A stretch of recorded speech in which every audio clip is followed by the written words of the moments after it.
Hi, I am bringing you my top, whatever number this turns out to be, products. It's some not so good products of 2019.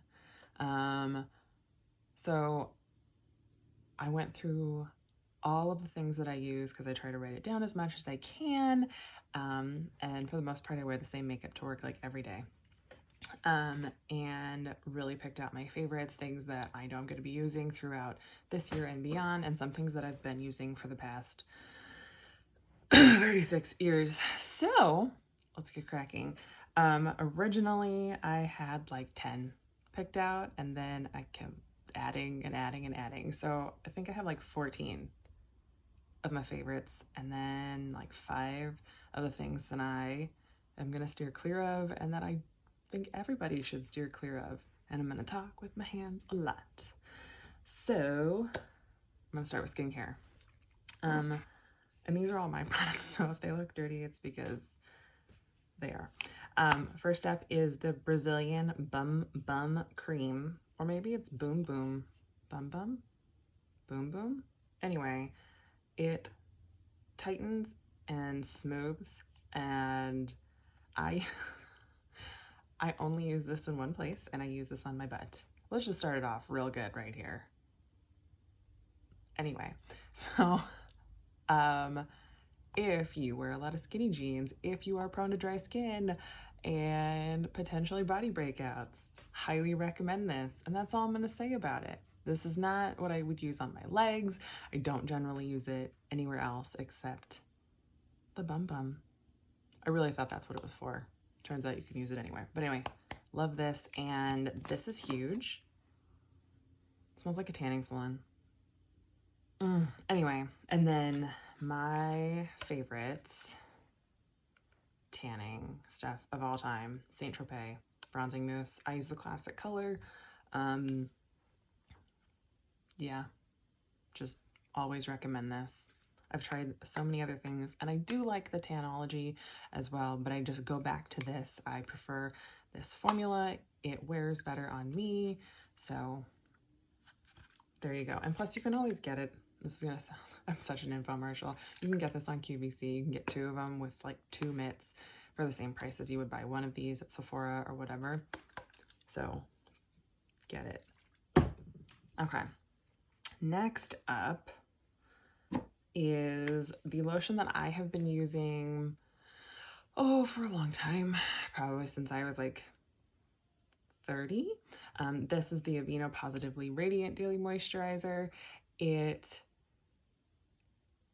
is amazing. I don't know how else to say it. I was sort of hesitant to use like a drugstore brand on my face, even though I used to use Pond's like all the time. And I started using this again in November. And it took my breakouts down significantly. My face didn't feel greasy during the day, and my makeup seemed to last a lot longer even when I didn't use primer. I really just want to be Jennifer Aniston. That's really what this turns out to be. And then this year I tried almost every single thing that The Ordinary comes out with, or came out with. That sounds real good. I didn't hate anything. I think the only thing that I didn't like was the azelaic acid. Probably pronouncing that wrong. And that's because I'm allergic to it. Found that out the hard way. Huge rash all over my entire face. This is their hyaluronic acid. Hyaluronic acid. And all of their stuff is like $5 to $10. It's the same grade or the same efficacy of the higher end brands, but you still get all of the same good. There's a bunch of acids, there's moisturizers. Not a really big fan of the moisturizer on my skin. My skin's too oily. There's retinol, there's an eye serum, there's a mask, there's a face wash.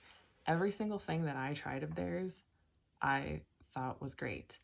And I love the little vials that they have here. Like, so cute, right? So cute. Makes you feel like you're in your own little like chemist lab. Anyway, 10 out of 10, recommend that.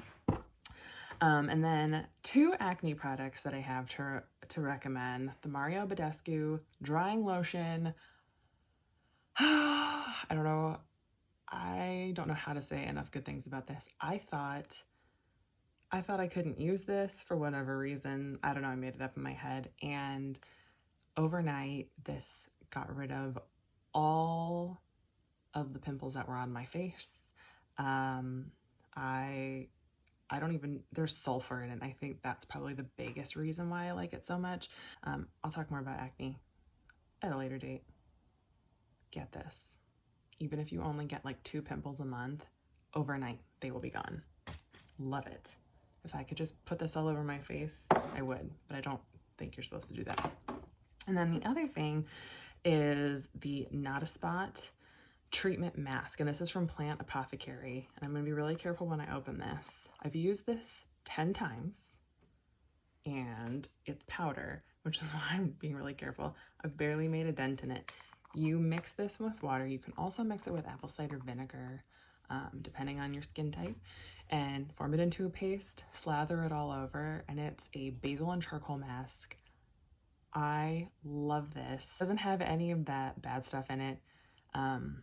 And I kind of like that it doesn't have like a perfumey scent. Like there's so many things out when you put a mask on, you're like, oh, just inundated with rose or something. Not a fan. This smells like a salad, but it smells so good to me. I'm really selling this to you, aren't I? Anyway, the best part about this is it is not expensive. There are a ton of charcoal masks out right now, even clean ones, and they're like $60, not $60. So check this out, especially if you're prone to acne. This has done wonders for me. I'm gonna make my husband put it on his own face too. And then I'm all out of what I was gonna show you. I just used it yesterday. But my favorite dry shampoo is Drybar Detox. I know a lot of people like Living Proof. I've tried Living Proof. It does not work on my hair type. I have a really hard time with second, third day hair. If it were up to me, I would wash my hair every day. But I can't do that because it would fall out. So really like the Detox, and I like their dry conditioner as well. It's got a heavy scent, not gonna lie. But for me, it works the best. Anyway, definitely recommend the whole Detox line. I use the original. I don't use the Lush. The Lush has a little bit of a perfumey scent to me. Not a fan of that. So if you're looking for a dry shampoo, recommend that. And I have talked about this Becca primer before. This is the First Light priming filter. This I got, it's like, this is a small size. My makeup lasts forever, and you get a lit from within look or glow or whatever you want to call it. And I have a hard time with primers in general. Primers just sort of seem to do nothing for me. So super, super love this, and I'm really glad I found it, because what I was using before was not cutting it by lunchtime. That's not a good sign. I'm sort of hesitant to show this one because it doesn't exist anymore, but this is my former Holy Grail foundation, so let's just have a moment of silence.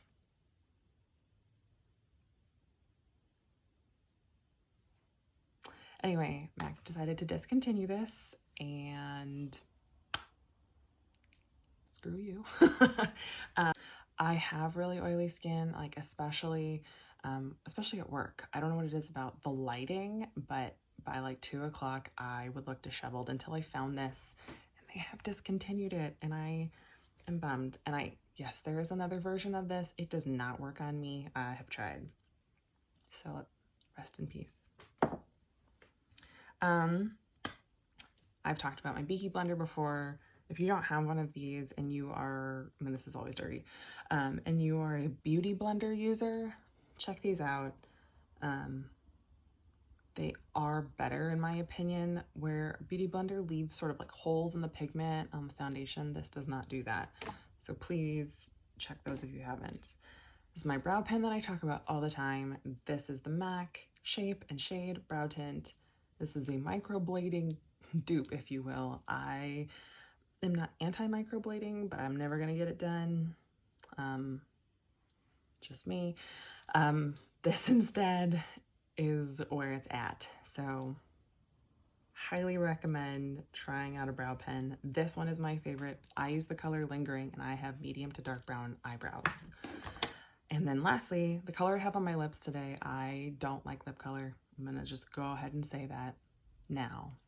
But I do like the Clinique Almost lipstick. This is Black Honey. During Christmas, they had Black Honey and they had a pink, is it Pink Honey?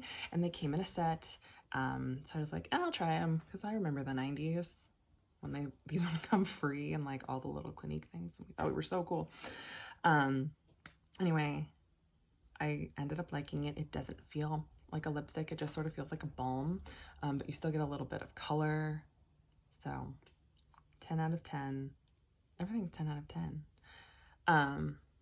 I recommend this if you're like me, you don't really like lipstick. Can't forget about the Tarte. This is their cheek palette. It's a cheek wardrobe.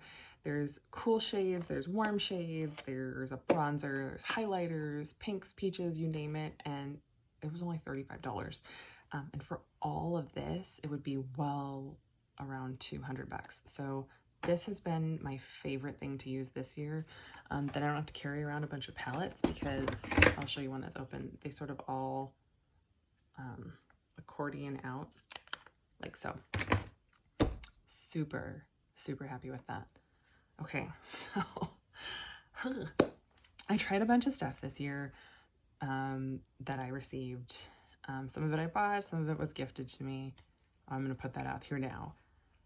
These are the things that I found to be like complete garbage, and I don't know if it's just my skin type, my skin, you know, consistency, texture, if it's just a personal preference. But yeah, these don't work on me, and I don't like them. The first one I don't have, actually, because I took it back. So Roden & Fields makes Lash Boost. I love Lash Boost. I haven't used it since before Brandon was born. And during the Nordstrom anniversary sale, I know, there was a 2-pack of something called New Lash. I read the reviews on it. Everybody said it worked really well. I used that for a month, and it's Neulash. I used it for a month. It's totally garbage. I ended up returning it. It was awful. So if you were looking for a lash serum and you don't already use one, and that one has piqued your interest, I cannot recommend it. Back it went. Okay, so that's out of the way. First up of stuff I used and didn't like. This is the St. Moritz Tanning Mousse.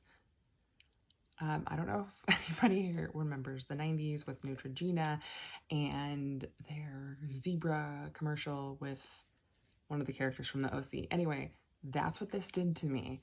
And it was blended and buffed in beautifully. It used a tanning mitt. I tried to do it without a tanning mitt. Every single time I had legit stripes. Vertical, horizontal. I looked like a zebra. It doesn't work. I would rather spend $5 more and have something that works. And actually, you get a little bit more with this. So, boo. Next up, I wanted to steer away from using foundations every single day. So I started using beauty bombs, CC creams, anything like that. And this Dr. Jart one came highly recommended from several YouTubers, several Instagrammers. This is the Multi-Action Skincare and Makeup. And this is in the color light medium. I'm just going to show you. This is light medium. And when I blend that in, it is purple. And it does not change color as the day goes on. So when I put this on my face, it was purple. Yeah. And then as the day would wear on, it just sort of like fell apart on my skin. It's not good. So, can't in good conscience recommend that one. I'm gonna wipe this off my hand because it just feels gross too. Oh. Okay, next up, another face product, the Milk Hydro Grip Primer. I had high hopes of this. I use the Milk Matte Foundation, which looks like this, when I go to work, because I find that it lasts well and it doesn't look cakey, because I'm still trying to find that holy grail. And this came highly recommended. So I got the smallest size I could to try it out, and it's not a hydro grip so much as a hydro slip on my face. Everything slid right off, and you could see the pigments starting to pool together. So I looked like I had dots of foundation all over my face. It was a real good look. Was not a fan of this. I've mentioned before that this Charlotte Tilbury, I don't want to hate this. I really don't want to hate it, but I cannot stand this applicator. First of all, I can never get it off. And second, I can't clean this. So I can't wash this sponge without damaging the product in here. And there's really no way to get the product and another way to apply it. So I can't use this on anybody else unless I were to figure out how to break it open. So really, I think you're paying for the packaging here and not for the product. The product is good. I do like the inside. I need it to come in a different form. So if y'all know anybody. Okay, I've saved the worst for last, and this is gonna be unpopular opinion time. My worst product of 2019 is Tarte Shape Tape. All right, guys, I'll talk more about this later, I'm sure. Every time I see somebody hawking this, I get irritated. This stuff is, all right, let's just go into it real quick. This stuff is so drying and so thick. When you put it under your delicate eye skin, you are doing more damage than you think. Unless you are layering 2 to 3 different kinds of under eye primer, moisture, any of that, you're gonna cause more damage. This also has some pretty heavy alcohol in it. Like if you smell it, it smells like, what does this smell like? It smells like antiseptic. I don't want that near my eyes. I do, however, use this to cover up a pimple, and that works okay. Sorry, it's not good. Not good. Okay, so those were my top products of 2019 and then my dud products. I hope you enjoyed this. I hope that helps you in any way, shape, or form for 2020. And one of the things I'm going to also be doing this year is using more stuff more frequently and doing more frequent empties, reviews, worst products I tried this month, best products I tried this month. So thanks for joining.